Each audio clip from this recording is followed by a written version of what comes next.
نحمده ونصلي ونسلم على رسوله النبي الكريم اما بعد فاعوذ باللہ من الشیطان الرجیم بسم اللہ الرحمن الرحیم قال اللہ تبارک وتعالی فی القرآن المجید الا ان اولیاء اللہ لا خوف علیہم ولا هم یحزنون الذین آمنوا وکانوا یتقون صدق اللہ العظیم۔ معزز حاضرین و سامعین، اللہ رب العزت کا بے پایہ فضل و احسان ہے کہ جس نے اپنی توفیق خاص اور حضور نبی اکرم صلی اللہ علیہ وآلہ وسلم کے لالین مبارک کے تصدق سے ہمیں ایک مرتبہ پھر اپنی بارگاہ میں حاضر ہونے کی توفیق عطا فرمائے۔ دعا ہے کہ اللہ رب العزت ہماری اس حاضری کو قبول فرمائے۔ آج کی اس نشست میں گفتگو کے عنوان کے طور پر میں نے ایک مرتبہ پھر وہی کلمات تلاوت کرنے کا شرف حاصل کیا ہے جن کی روشنی میں ہماری گفتگو پچھلی کچھ نشستوں سے چل رہی ہے، اور میں نے عرض کیا تھا کہ اس موضوع پر گفتگو کرنے کا ایک سبب یہ ہے کہ ہم جس دور سے گزر رہے ہیں جہاں دیگر بہت سارے فتنے عقائد کے باب میں در کر آئے ہیں، وہیں ساتھ ہی ساتھ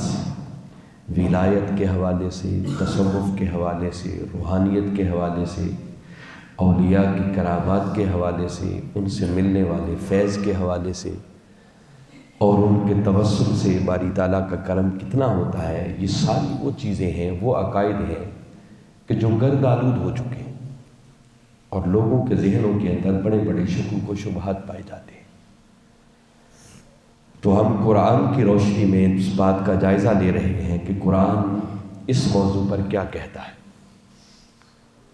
جو آیت کریمہ میں نے تلاوت کی اس کا ترجمہ ایک مرتبہ پھر میں عرض کر رہا ہوں کہ باری تعالیٰ نے اس مقام پر بڑی صراحت کے ساتھ اپنے ولیوں کا ذکر کیا اور فرمایا الا ان اولیاء اللہ لا خوف علیہم ولا هم یحزنون۔ ہمیں متوجہ کیا جا رہا ہے، جھنجھوڑا جا رہا ہے، غفلت سے بیدار کیا جا رہا ہے، اور یہ بات ہم تک پہنچائی جا رہی ہے کہ آگاہ ہو جاؤ کہ بے شک جو اللہ کے ولی ہوتے ہیں ان کو دنیا میں بھی اور آخرت میں بھی ہر خوف اور غم سے آزاد کر دیا جاتا ہے، جس سے پتہ چلتا ہے کہ یقیناً بندوں میں سے کچھ لوگ ایسے بھی ہوتے ہیں جن کو اللہ اپنی ولایت کے لیے، دوستی کے لیے منتخب کرتا ہے، چنتا ہے، اور پھر ان پر ایسے کرم کے دروازے کھولتا ہے کہ نہ دنیا میں کسی قسم کا کوئی خوف اور غم ہوتا ہے، نہ آخرت میں ہی ان کو کسی قسم کا کوئی خوف اور غم ہوگا۔ اور پھر یہ کون ہوتے ہیں؟ آگے فرمایا الذین آمنوا وکانوا یتقون، جن کو اللہ اپنی دوستی کے لیے، ولایت کے لیے چنتا ہے۔ فرمایا ان خوش نصیبوں کی پہلی پہچان یہ ہے، پہلی خوبی یہ ہوتی ہے کہ یہ صاحبان ایمان ہوتے ہیں۔ ایمان کے بغیر کوئی ولایت کی راہ پر ایک قدم چلنے کے قابل بھی نہیں ہو سکتا۔ اور ساتھ فرمایا وَقَانُوا يَتَّقُونَ، اور ایمان کے ساتھ ساتھ ان کی دوسری خوبی یہ ہوتی ہے کہ یہ اپنے من کو تقوی کے نور سے منور کر لیتے ہیں، یہ متقی بن جاتے ہیں، جس کا مطلب یہ ہے کہ جہاں ایمان اور تقوی جمع ہو جائیں بس یہیں سے ولایت جنم لیتی ہے۔ اس کے علاوہ میں نے بتایا کہ بہت سارے مقامات ہیں جہاں اللہ رب العزت نے قرآن پاک میں اپنے ولیوں کا ذکر کیا ہے، ان سے ملنے والی فیوزات کا ذکر کیا، ان سے توسل کرنے کا ذکر کیا کہ کس طرح انبیاء کرام ان سے توسل کرتے رہے، اور جو پھر ان سے جڑ جائیں اور وفاداری کا حق ادا کریں تو ان کو پھر ان ولیوں کے تصدق سے کیا کیا ملتا ہے، یہ سب کچھ باری تعالیٰ نے قرآن پاک میں بیان کیا ہے، جن میں سے بہت ساری چیزیں پچھلی نشستوں میں نے عرض کی ہیں۔ اور آج ہم جو ہمارا مضمون سورہ کہف کی روشنی میں حضرت موسیٰ علیہ السلام جو اپنے ایک ساتھی حضرت یوشع بن نون علیہ السلام کے ساتھ حضرت خضر علیہ السلام کی تلاش میں نکلے تھے، اور انہوں نے اس جگہ پر ان کو پا لیا تھا جہاں 2 دریاؤں کی سرزمین ملتی تھی، اور ان کی بنی ہوئی، کٹی ہوئی، تلی ہوئی مچھلی زندہ ہو کر پانی میں کود گئی تھی۔ تو پانے کے بعد پھر موسیٰ علیہ السلام نے عرض کیا تھا کہ اے خضر، کیا آپ مجھے اپنی صحبت میں اس شرط پر رکھ سکتے ہیں کہ جو کچھ اللہ نے آپ کو ہدایت کے طور پر سکھایا ہے اس میں سے آپ مجھے بھی کچھ سکھائیں۔ اس پر آیت پر بھی میں گفتگو کر چکا ہوں کہ اس میں کیا کیا آداب ہیں جو موسیٰ علیہ السلام کی زبان سے نکلتے ہوئے نظر آ رہے ہیں، کہ جب کسی سے کوئی سیکھنے کے لیے جاتا ہے تو پھر اپنے مقام و مرتبہ کو ایک طرف رکھتے ہوئے ادب کا پیکر بن کر ان کی خدمت میں حاضر ہوتا ہے۔ اور خضر علیہ السلام نے سن کر ایک ہی بات کی تھی کہ موسیٰ، آپ کو اپنی صحبت میں رکھنے میں کوئی مذائقہ نہیں ہے، میں رکھنے کو تیار ہوں، مگر مسئلہ یہ ہے کہ میں بہت سارے کام ایسے کروں گا جن پر تم سے چپ نہیں رہا جائے گا، تم صبر نہیں کر سکو گے۔ اور ملتا کسی کو تب ہے کسی ولی کی بارگاہ سے کہ جب وہ ان سے جڑے تو پہلا کام یہ ہے کہ اپنی زبان کو بند کر لے، اپنی عقل پر بھی قابو رکھے، اپنی زبان پر بھی قابو رکھے، حتیٰ کہ اپنے دل پر بھی قابو رکھے۔ میں اب آگے چلنا چاہ رہا ہوں تاکہ مزید آگے بات کریں۔ خیر، طے پا گیا، موسیٰ علیہ السلام نے وعدہ کیا کہ آپ مجھے اپنی صحبت میں رکھیں، مولا نے چاہا تو انشاءاللہ آپ مجھے صابر پائیں گے، میں کسی بات پر اعتراض نہیں کروں گا۔ اور خضر علیہ السلام نے دوبارہ ان کو تاکید کی تھی کہ ٹھیک ہے، آپ میرے ساتھ چلے۔ قَالَ فَإِنِ اتَّبَعْتَنِي فَلَا تَسْأَلْنِي عَنْ شَيْءٍ حَتَّى أُحْدِثَ لَكَ مِنْهُ ذِكْرًا، کہ آپ میرے ساتھ رہیں مگر جب تک میں خود کسی چیز کی حکمت آپ کو نہ بتا دوں تب تک آپ نے کسی چیز کے بارے میں مجھ سے سوال نہیں کرنا ہے۔ جب خود بتانے لگوں تو پھر بے شک جتنے چاہے سوال کریں۔ جب یہ وعدہ ہوا اور چل پڑے موسیٰ علیہ السلام اور حضرت خضر علیہ السلام، یہ دونوں چلے، تو قرآن کہتا ہے فَانْطَلَقَا، بس جیسے ہی چلے کچھ سفر طے کیا، حَتَّى إِذَا رَكِبَا فِي السَّفِينَةِ خَرَقَهَا، پھر دونوں وہ ایک کشتی پر سوار ہوئے، مگر جیسے ہی کشتی پر سوار ہوئے تو خضر علیہ السلام نے اس کشتی کا ایک تختہ توڑ دی۔ جیسے ہی کشتی کا تختہ توڑا تو موسیٰ علیہ السلام بول پڑے۔ قرآن نے وہ جملہ نقل کیا ہے، فرمایا قَالَ أَخَرَقْتَهَا لِتُغْرِقَ أَهْلَهَا، کہ خضر تو نے اس کشتی کا تختہ توڑ دیا، کیا اس کشتی والوں کو اس دریا میں غرق کرنا چاہتا ہے؟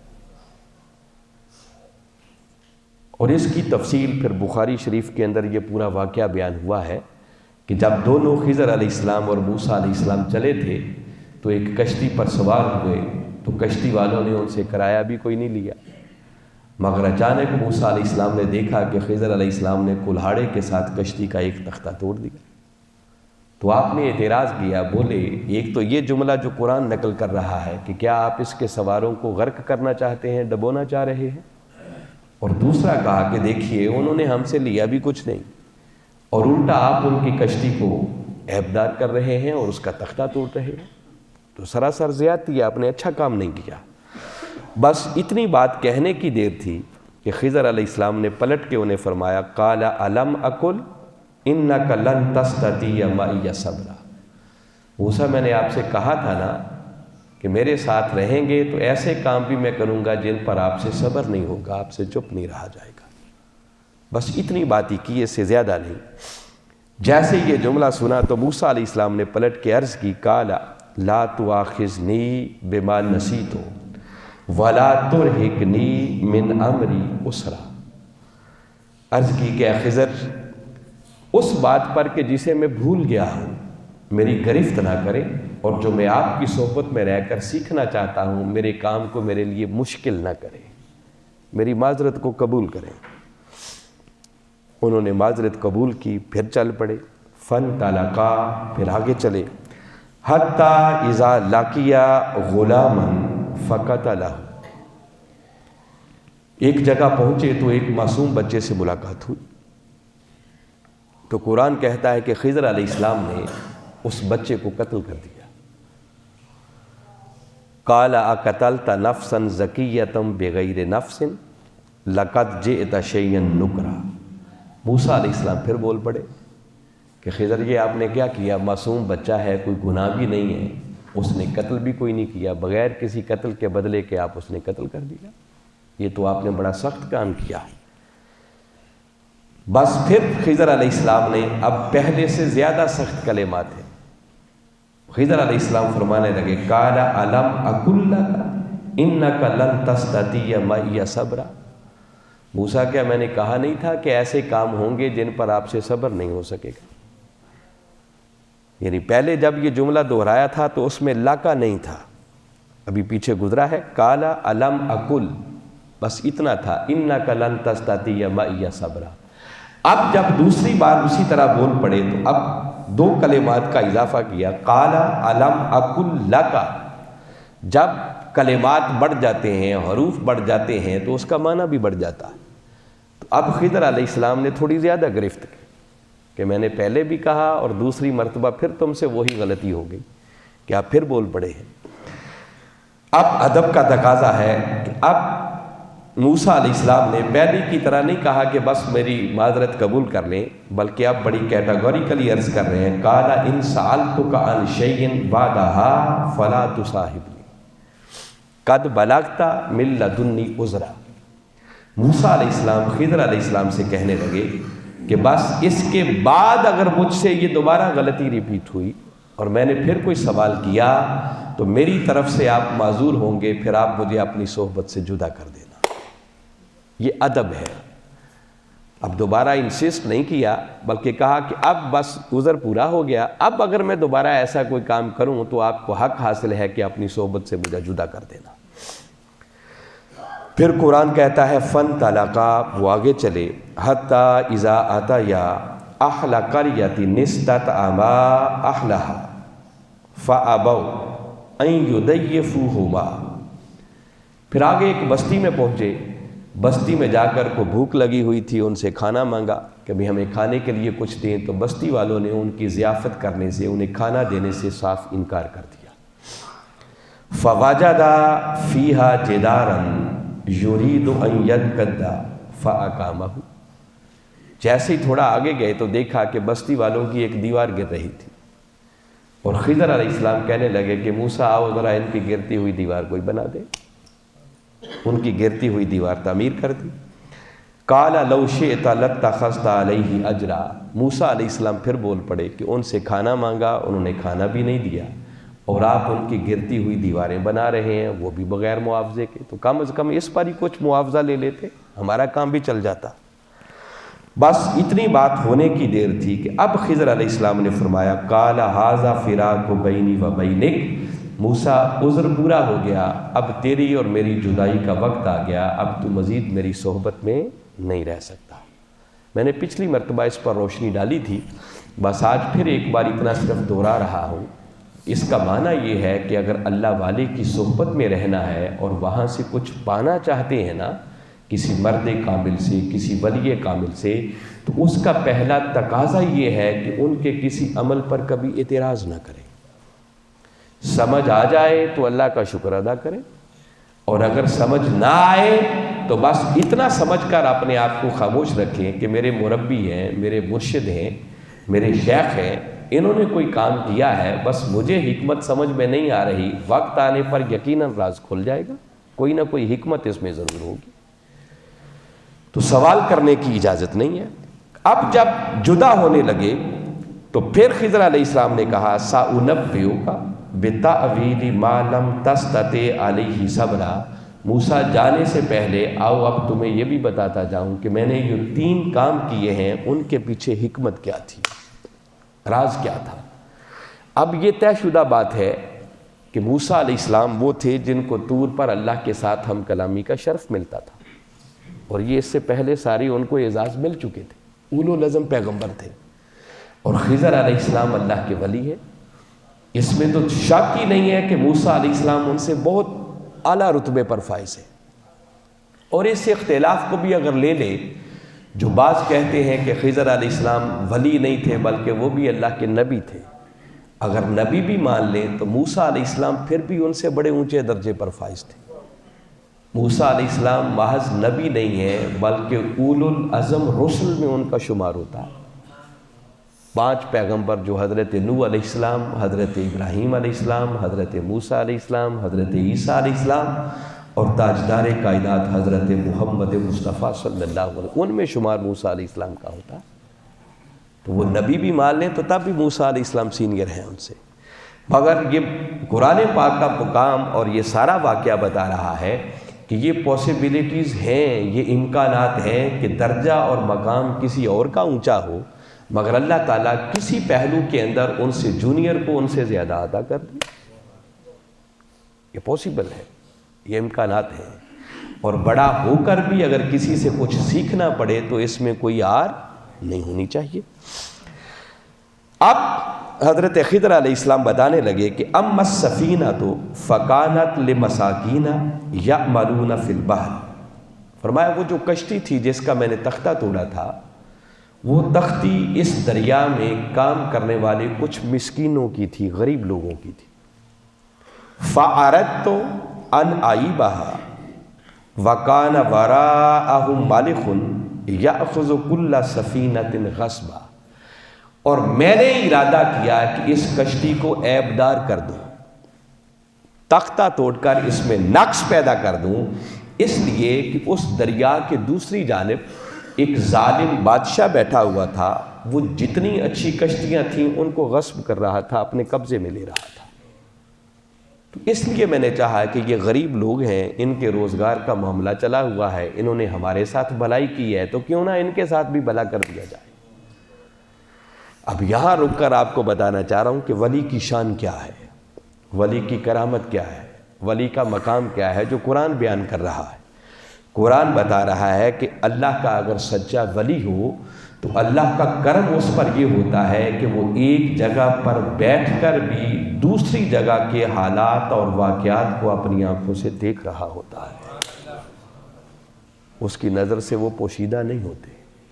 اللہ اس کے لیے پردے اٹھا دیتا ہے۔ یہ وہ علم لدنی ہے جس کا ذکر باری تعالیٰ نے کیا تھا نا، کہ ہم نے خضر علیہ السلام کو اپنی بارگاہ سے ایک خاص علم عطا کر رکھا تھا۔ ابھی ظالم بادشاہ کسی دوسری جانب ہے، آگے جا کر اس نے کشتی کو اپنے قبضے میں لینا تھا، مگر وقت سے پہلے خضر علیہ السلام دیکھ رہے ہیں کہ آگے کیا ہو رہا ہے، اور ان کی کشتی کو بھی بچایا، عیب دار کر کے ان پر احسان کیا، اور ہمیں یہ سبق دیا کہ اللہ کے ولیوں کے بارے میں یہ عقیدہ رکھنا کوئی غلط نہیں ہے کہ اللہ ان کو یہ شان اور مقام عطا کرتا ہے کہ وہ ایک مقام پر بیٹھ کر بھی ہزاروں میل دور کی باتوں کو جانتے ہوتے ہیں، بندے کے دل میں کیا ہے، سینے میں کیا ہے، یہ بھی جانتے ہوتے ہیں۔ حضور غوث پاک رضی اللہ تعالیٰ عنہ فرمایا کرتے تھے کہ میں اگر مشرق میں ہوں اور میرا امتی مغرب میں ہے، اگر سطر ننگا ہو جائے تو میں سطر بھی ڈھانپتا ہوں۔ یہ شان اللہ نے حضور غوث العظم شیخ عبد القادر جیلانی رضی اللہ تعالیٰ عنہ کو عطا کی۔ تو اللہ کا ولی ایک مقام پر بیٹھ کر ہزاروں میل دور کی باتوں کو بھی جانتا ہوتا ہے۔ پھر دوسری بات کی وَأَمَّا الْغُلَامُ فَكَانَ أَبَوَاهُ مُؤْمِنَيْنِ فَخَشِينَا أَن يُرْهِقَهُمَا طُغْيَانًا وَكُفْرًا، فرمایا دوسری بات، وہ جو ایک بچے کو میں نے قتل کیا تھا، اس بچے کے قتل کرنے میں راز یہ تھا کہ اس بچے کے والدین مومن تھے، نیک لوگ تھے۔ فَخَشِينَا أَن يُرْهِقَهُمَا طُغْيَانًا وَكُفْرًا، مگر اس بچے کی تقدیر میں یہ لکھا جا چکا تھا کہ یہ کفر کی راہ کو اختیار کرے گا، اور ڈر تھا کہ اس کے والدین بھی کہیں اس کی محبت میں گرفتار ہو کر حق کی، ایمان کی راہ چھوڑ نہ دے۔ آگے فرمایا فَأَرَدْنَا، پس ہم نے ارادہ کیا، أَن يُبْدِلَهُمَا رَبُّهُمَا خَيْرًا مِّنْهُ زَكَاةً وَأَقْرَبَ رُحْمًا، ہم نے ارادہ کیا کہ ان کا رب ان کو اس سے بھی بہتر نعم البدل عطا کر دے، جو ان کے والدین کے لیے اللہ کے قرب کا بھی ایک ذریعہ بن جائے۔ اس بچے کو قتل کر دیا اور اللہ کی بارگاہ میں دعا کر دی کہ مولا تو ان کو بہتر نعم البدل عطا فرما۔ اور مفسرین نے لکھا ہے کہ باری تعالیٰ نے اس بچے کی جگہ پر ان والدین کو ایک بیٹی عطا کی جس کی نسل سے اور جس کی گود سے 70 انبیاء پیدا ہوئے۔ یہ آگے تفصیل مفسرین نے لکھی ہے۔ تو گویا یہاں سے جو ولیوں کی شان، جو ہمارا آج کا موضوع ہے کہ ولیوں کی کرامات کیا ہیں، ان پر اللہ کے کرم کا عالم کیا ہوتا ہے، کہ پہلے تو میں نے یہ بتائی کہ زمین پر بیٹھ کر ایک جگہ پر وہ ہزاروں میل دور کے واقعات بھی دیکھ رہے ہوتے ہیں، جان رہے ہوتے ہیں، اور یہ مقام بتا رہا ہے کہ باری تعالیٰ اپنے ولیوں کو یہ شان اور مقام بھی عطا کرتا ہے کہ صرف زمین پر ہونے والے واقعات کو ہی نہیں دیکھتے، بلکہ زمین پر بیٹھ کر لوح محفوظ پر لکھی ہوئی تقدیر کو بھی پڑھتے ہیں، وہ بھی پوشیدہ نہیں ہوتی۔ بچہ ابھی معصوم ہے، ابھی اس نے بڑا ہونا تھا، اس نے کفر کی راہ اختیار کرنی تھی، پھر اس کے والدین نے اس کی محبت میں گرفتار ہو کر حق کی راہ کو چھوڑنا تھا۔ تقدیر میں تو یہ سب کچھ لکھا ہوا تھا، اور وہ حضرت خضر علیہ السلام زمین پر بیٹھ کر لکھی ہوئی تقدیر کو بھی پڑھ رہے ہیں، اور خالی پاڑی نہیں رہے بلکہ پھر اس تقدیر کو بدل بھی رہے۔ اس بچے کو بڑا بھی نہیں ہونے دیا، اس کو بچپن میں ہی قتل کر دیا، اس کے والدین کے ایمان کو بھی بچا لیا، ان کے لیے بہتر نعم البدل کی دعا بھی کر دی، اور پھر اللہ کے ولی کی زبان سے نکلی ہوئی دعا قبول بھی ہوتی ہے کہ اللہ نے ایسا نعم البدل عطا کیا کہ اس کے بدلے وہ بیٹی عطا کی جس کی گود سے پھر 70 انبیاء پیدا ہوئے۔ یہ ولیوں کی وہ شانیں ہیں جو قرآن بیان کر رہا ہے۔ میں بتا رہا ہوں کہ آپ کو کوئی قصہ کہانی نہیں سنا رہا۔ نادان لوگ ہیں جو اللہ کے ولیوں کی کرامات کا انکار کرتے ہیں، ان کے تصرفات کا انکار کرتے ہیں۔ قرآن کو اگر پڑھیں تو یہ تو ہر چیز بڑی واضح نظر آتی ہے کہ ولی کا تصرف کہاں کہاں تک ہوتا۔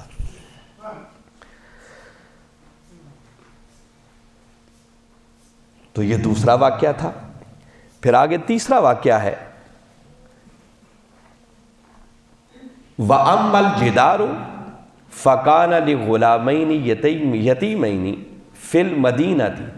وَكَانَ تَحْتَهُ كَنْزٌ لَهُمَا وَكَانَ أَبُوهُمَا صَالِحًا۔ فرمایا رہ گئی وہ دیوار والی بات، تو وہ دیوار بھی یتیم بچوں کی تھی جس کے نیچے ان کے باپ نے ان کا ایک خزانہ چھپایا ہوا تھا، وَكَانَ أَبُوهُمَا صَالِحًا، اور ان کا والد بڑا نیک آدمی تھا۔ یہاں تو ابوہما لکھا ہے نا کہ ان کا والد، ان کا باپ، اور مفسرین نے لکھا ہے کہ وہ باپ بھی 7 پشتیں پہلے گزر چکا تھا، ڈائریکٹ باپ نہیں تھا، 7 پشتیں پہلے کوئی بزرگوں میں اللہ کا نیک اور صالح بندہ گزرا تھا۔ پس اس کا حیا کرتے ہوئے انہوں نے خضر علیہ السلام نے کیا کیا، فَأَرَادَ رَبُّكَ أَن يَبْلُغَا أَشُدَّهُمَا وَيَسْتَخْرِجَا كَنْزَهُمَا رَحْمَةً مِّن رَبِّكَ۔ اب قابل غور کلمات ہیں، فَأَرَادَ رَبُّكَ، خضر علیہ السلام کہہ رہے ہیں پس تیرے رب نے ارادہ کیا، أَن يَبْلُغَا أَشُدَّهُمَا، کہ دونوں معصوم بچے، یتیم بچے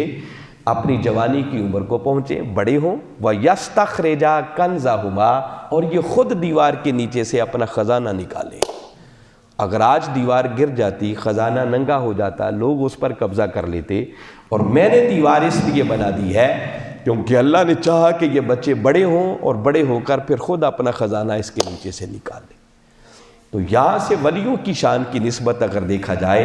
تو تیسری بات یہ سمجھ میں آتی ہے کہ جیسے پہلے 2 واقعات سے پتہ چلا کہ اللہ کے ولی کی شان یہ ہے کہ زمین پر بیٹھ کر ہزاروں میل دور ہونے والے واقعات کو دیکھتا ہے، پھر وہ زمین پر بیٹھ کر لوح محفوظ پر لکھی ہوئی تقدیر کو پڑھتا ہے، اور اللہ یہ تصرف بھی عطا کرتا ہے کہ وہ چاہے تو اس تقدیر کو بدل بھی دیتا ہے۔ اور یہ واقعہ بتا رہا ہے کہ اللہ کا ولی زمین پر بیٹھ کر تحت الثری تک، زمین کے نیچے چھپے ہوئے خزانوں کو بھی دیکھتا ہے، وہ بھی اس کی نظروں سے اوجھل نہیں ہوتے، وہ بھی اس کی نظروں سے پوشیدہ نہیں ہوتے۔ یہ سب ولیوں کی شانیں ہیں جو قرآن نے بیان کی ہیں۔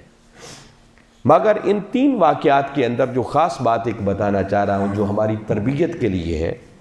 جس پر حضور شیخ الاسلام نے بھی روشنی ڈالی، مفسرین نے بھی اس پر تبصرہ کیا، لکھا ہے کہ تین واقعات ہوئے۔ پہلا واقعہ یہ تھا کہ کشتی کا تختہ توڑا، دوسرا واقعہ یہ تھا کہ ایک بچے کو قتل کیا اور اس کے والدین کے لیے بہتر نعم البدل کی دعا کی، اور تیسرا یہ تھا کہ یتیم بچوں کی گرتی ہوئی دیوار کو تعمیر کر دیا۔ اب تینوں واقعات جو ہوئے یہ کرنے والے تو خضر علیہ السلام تھے، مگر قرآن پاک نے جو کلمات استعمال کیے ہیں نا وہ بڑے قابل غور ہیں۔ جب کشتی کے توڑنے کی باری آئی تو خضر علیہ السلام نے جب موسیٰ علیہ السلام کو اس کی تعبیر بتائی تو فرمایا فَأَرَدْتُ أَنْ أَعِيبَهَا۔ أَرَدْتُ یہ واحد متکلم کا صیغہ ہے، جس کا معنی یہ ہے کہ خضر علیہ السلام کہہ رہے ہیں بس میں نے ارادہ کیا کہ اس کشتی کو عیبدار کر دوں اور اس کا تختہ توڑ دوں تاکہ ان مسکینوں کی کشتی بچ جائے۔ تو تو اپنی طرف نسبت کی کہ میں نے ارادہ کیا۔ جب دوسرا مقام آیا جس میں بچے کو قتل کیا اور ان کے لیے بہتر نعم البدل کی دعا کی تھی، تو وہاں یہ نہیں کہا فَأَرَدْتُ، بلکہ اب کلمات بدل دیے۔ جملہ خضر علیہ السلام کی زبان سے نکل رہا ہے، کہنے والے وہی ہیں، مگر اب وہ کہہ رہے ہیں فَأَرَدْنَا، پس ہم نے ارادہ کیا۔ اب میں سے ہم پر آ گئے۔ ارادنا یہ جمع متکلم کا صیغہ ہے۔ اب یوں نہیں کہا کہ میں نے ارادہ کیا، بلکہ کیا کہا کہ پس ہم نے ارادہ کیا۔ اور تیسرا جب گرتی ہوئی دیوار تعمیر کرنے کی تعبیر ان کو بتائی تو اب جملہ یہ بھی خضر علیہ السلام کی زبان سے نکلا، کام کرنے والے وہی ہیں۔ اب یہ بھی نہیں کہا کہ میں نے ارادہ کیا، یہ بھی نہیں کہا کہ ہم نے ارادہ کیا، بلکہ جب کشتی کی وہ گرتی ہوئی دیوار تعمیر کرنے کی تعبیر بتائی تو فرمایا فَأَرَادَ رَبُّكَ، موسیٰ تیرے رب نے ارادہ کیا۔ یعنی قرآن کے کلمات ہیں مگر قابل غور ہیں، اس میں ہمارے لیے سبق ہے، اصلاح ہے، باری تعالیٰ ہمیں کچھ سکھانا چاہ رہے ہیں۔ جملے تینوں خضر علیہ السلام کی زبان سے نکل رہے ہیں، کام بھی وہی کر رہے ہیں، مگر پہلی جگہ پر کہہ رہے ہیں میں نے ارادہ کیا، دوسری جگہ پر کہہ رہے ہیں ہم نے ارادہ کیا، اور تیسری جگہ کہہ رہے ہیں موسیٰ تیرے رب نے ارادہ کیا۔ اس کا معنی یہ ہے کہ باری تعالیٰ بتدریج یہ جو کمال کا سفر ہوتا ہے نا وہ بتا رہے ہیں کہ جب بندہ پہلی منزل پر ابھی ہوتا ہے نا تو اس وقت سب کچھ اپنی طرف نسبت کر رہا ہوتا ہے، اس وقت ابھی اس کی تھوڑی تھوڑی ذات باقی ہوتی ہے، اندر میں باقی ہوتی ہے۔ فَأَرَدْتُ میں نے ارادہ کیا۔ پھر جب عبادت ریاضت کی منزلوں سے گزرتا ہے، اگلے سٹیپ پر پہنچتا ہے تو پھر کچھ کچھ اپنا رہ جاتا ہے، کچھ کچھ ادھر بھی لو لگتی ہے۔ فَأَرَدْنَا ہم نے ارادہ کیا، ہم کے اندر خود بھی ہے کوئی اور بھی ہے۔ اور جب کمال کی منزل پر پہنچتا ہے تو کمال یہ ہے جب بندہ خود کو فنا کر کے اپنی ہستی کو مٹا دے اور بس اسی کی ذات میں فنا ہو جائے، پھر اپنا کچھ نہیں رہتا۔ تو تیسرے مقام پر اپنی ذات کو نکال کر کہا فَأَرَادَ رَبُّكَ، موسیٰ بس تیرے رب نے ارادہ کیا۔ اور دوسرا اس کی ایک تعبیر جو بتا رہا ہوں تو بالعموم مفسرین نے لکھی ہے، وہ یہ ہے کہ چونکہ پہلا کام جو انہوں نے کشتی کا تختہ توڑا تھا، اس کو عیب دار کیا تھا، اس میں بھی ہمارے لیے سبق یہ ہے کہ چونکہ عیب کی بات تھی، نقص کی بات تھی، کشتی کا تختہ توڑا، تو خضر علیہ السلام نے اس کی نسبت اپنی طرف کر کے ہمیں یہ میسج اور پیغام دیا ہے کہ جب بھی کوئی ایسا کام تم سے سرزد ہو جس میں بظاہر کوئی نقص ہو، کوئی عیب ہو، تو اس کی نسبت ہمیشہ اپنی طرف ہونی چاہیے۔ یہ بندگی کا تقاضا ہے۔ اور دوسرا کام فَأَرَدْنَا خود بھی ہے، اللہ کی ذات بھی ہے، جمع متکلم کا صیغہ ہے، تو اس میں دونوں پہلو تھے۔ بچے کو قتل کیا یہ عیب کی بات تھی، ابھی معصوم بچہ تھا، مگر دوسرا ایک اچھا کام بھی تھا کہ اللہ کی بارگاہ میں ہاتھ اٹھا کر بہتر نعم البدل کی دعا کی تھی، اور باری تعالیٰ نے وہ بیٹی عطا کی تھی جس کی نسل سے پھر آگے 70 انبیاء پیدا ہوئے۔ تو چونکہ دونوں پہلو ہیں، نقص والا بھی ہے خیر والا بھی ہے، تو نقص کی نسبت اپنی طرف بھی اور جو خیر کا کام تھا اس کی نسبت خدا کی طرف کی۔ تو یہی بندگی کا کمال ہے کہ کوئی نقص ہو تو نسبت اپنی طرف کریں، اور کوئی خیر کی بات ہو، کمال کی بات ہو تو اس کی نسبت خدا کی طرف کریں۔ دیکھیں نا ابراہیم علیہ السلام کا جملہ ہے قرآن پاک میں، وہ کہتے ہیں وَإِذَا مَرِضْتُ فَهُوَ يَشْفِينِ۔ یہ ہاسپٹلز کے اوپر اکثر لکھا ہوتا ہے کہ جب میں بیمار ہوتا ہوں فَهُوَ يَشْفِينِ، تو شفا وہ دیتا ہے۔ تو بھئی شفا اللہ دیتا ہے تو بیمار بھی تو بندہ خود تو نہیں ہوتا نا، سارے کام اللہ کے کرنے سے ہی ہوتے ہیں۔ مگر ادب یہ ہے کہ بھلے سے بیماری بھی ادھر سے آتی ہے تو اس کی نسبت اپنی طرف کی۔ وَإِذَا مَرِضْتُ، جب میں بیمار ہوتا ہوں تو بیماری میں نقص ہے، اس کی نسبت اپنی طرف کی۔ اور شفا میں چونکہ کمال ہے تو شفا کی نسبت اپنی طرف نہیں کہا، فَهُوَ يَشْفِينِ، تو شفا وہ دیتا ہے۔ یہ وہ دوسرا راز تھا۔